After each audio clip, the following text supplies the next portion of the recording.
তোমাদের সবাইকে দাদার কাস্টমার স্বাগতম জানাই। ক্লাস 9 এর সেকেন্ড ইউনিট টেস্ট পরীক্ষার ইতিহাসের মোস্ট ইম্পর্টেন্ট কোশ্চেনের সাজেশন দেব। এই সাজেশনটি বিগত কয়েক বছর ধরে পশ্চিমবঙ্গের বিভিন্ন প্রান্তের বিভিন্ন স্কুলের স্টুডেন্টদের প্রচুর উপকারে এসেছে, তারা প্রচুর কমনও পেয়েছে এবং তারা যথেষ্ট ভালো একটা রেজাল্টও করেছে। আশা করি তোমারও কাজে লাগবে এবং তোমারও ভালো পরীক্ষা হবে। চলো শুরু করছি ক্লাস 9 এর ইতিহাসের মোস্ট ইম্পর্টেন্ট অ্যানালাইসিস ভিত্তিক সাজেশন নিয়ে আলোচনা। ক্লাস 9 এর দ্বিতীয় ইউনিট টেস্ট পরীক্ষায় ইতিহাসের নাম্বার থাকবে 40। কোন কোন চ্যাপ্টার পড়তে হবে, কোন কোন চ্যাপ্টার আমাদের রয়েছে, অর্থাৎ সিলেবাসে কি আছে দেখো।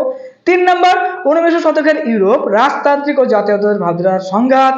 এখান থেকে ছোট বড় সব ধরনের প্রশ্ন আসছে, তো মন দিয়ে পড়তে হবে। 4 নাম্বার শিল্প বিপ্লব, উপনিবেশবাদ ও সাম্রাজ্যবাদ, এখান থেকেও ছোট বড় প্রশ্ন রয়েছে। এবং 5 নাম্বার 20 শতকে ইউরোপ, এখান থেকেও ছোট বড় সব ধরনের প্রশ্ন রয়েছে।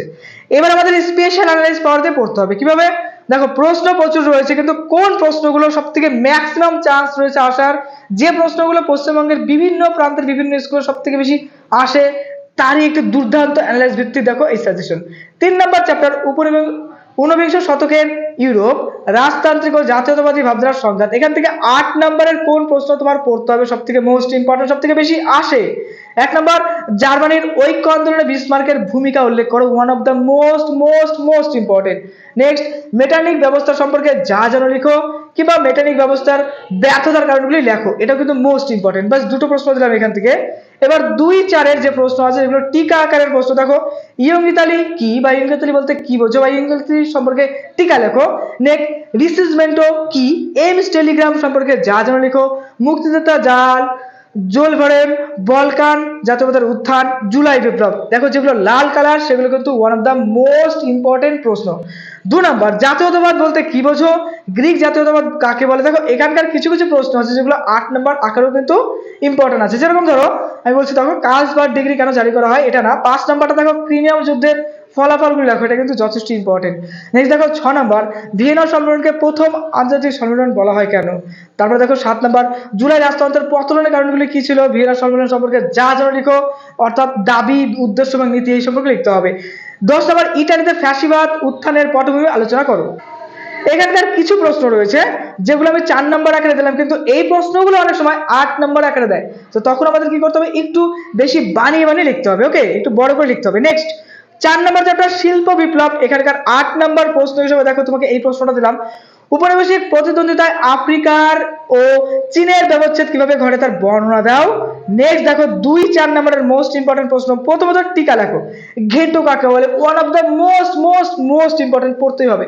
ফ্যাক্টরি প্রথা মোস্ট ইম্পর্টেন্ট, সাম্রাজ্যবাদ, টার্নপাইক ট্রাস্ট, প্যারি কমিউনি, নৈরাজ্যবাদ, অতিরাষ্ট্রিক অধিকার, এগুলো মোটামুটি ইম্পর্টেন্ট। নেক্সট 2 নম্বর ইংল্যান্ডে প্রথম শিল্প বিপ্লব হয়েছিল কেন, মোস্ট ইম্পর্টেন্ট। 3 নম্বর উত্তর দক্ষিণ বিভাজন বলতে কি বোঝো। 4 নম্বর শিল্প বিপ্লবের ফলে কিভাবে উপনিবেশের বিস্তার ঘটে।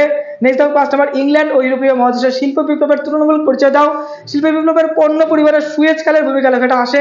নেক্সট দেখো 7 নম্বর যোগাযোগ ব্যবস্থার উন্নয়নে টেলিগ্রাফ ব্যবস্থার ভূমিকাগুলি লেখো, one of the most most most important প্রশ্ন। 8 নম্বর দেখো উপনিবেশিক প্রতিদ্বন্দ্বিতার অর্থনৈতিক দিকগুলি লেখো। নেক্সট দেখো 9 নম্বর যোগাযোগ ব্যবস্থার উন্নয়নে রেলপথের ভূমিকাগুলি লেখো, এটাও কিন্তু খুব ইম্পর্টেন্ট। নেক্সট 20 শতকের ইউরোপ, এখানকার 2-4 নম্বরের মোস্ট ইম্পর্টেন্ট প্রশ্ন। দেখো April this one of the most most most most important, ছাড়া যাবে না। তারপর দেখো হুবার মোরাটোরিয়াম, নিহিলিজম বা নৈরাজ্যবাদী রুশীকরণ নীতি, ভার্সাই চুক্তি, one of the most important প্রশ্ন। বলশেভিক বিপ্লব, one of the most most most important প্রশ্ন। 2 নম্বর নাৎসি সংগঠনের সম্পর্কে যা জানো লিখো। 3 নম্বর সোভিয়েত রাশিয়ার কিভাবে মার্চ বিপ্লবের সূচনা করে, এটাও মোস্ট ইম্পর্টেন্ট। 4 নম্বর সোভিয়েত রাশিয়ার কিভাবে সর্বহারা একনায়কতন্ত্র প্রতিষ্ঠিত হয়, মোটামুটি ইম্পর্টেন্ট। 5 নম্বর স্পেনের গৃহযুদ্ধের বর্ণনা দাও, এই প্রশ্নটা 8 নম্বর আকারেও কিন্তু ভীষণ ইম্পর্টেন্ট। 6 নম্বর সোভিয়েত রাশিয়ায় কিভাবে জারতন্ত্র থেকে সমাজতন্ত্রে রূপান্তরিত হয় লেখো। 7 নম্বর মহামন্দার অবসান কিভাবে ঘটেছিল লেখো। মহামন্দার কারণগুলি লেখো, এটা কিন্তু 8 নম্বরের প্রশ্ন হয়। 9 নম্বর দেখো মহানন্দার প্রভাবগুলি সম্পর্কে যা জানো লিখো। 10 নম্বর ইতালিতে ফ্যাসিবাদী শক্তির উত্থান কিভাবে হয়েছিল সেই সম্পর্কে লিখতে হবে।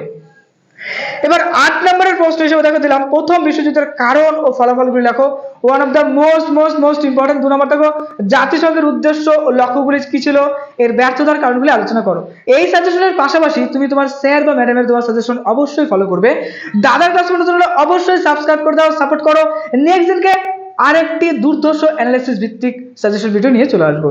মন দিয়ে পড়াশোনা করো, খুব ভালো থেকো।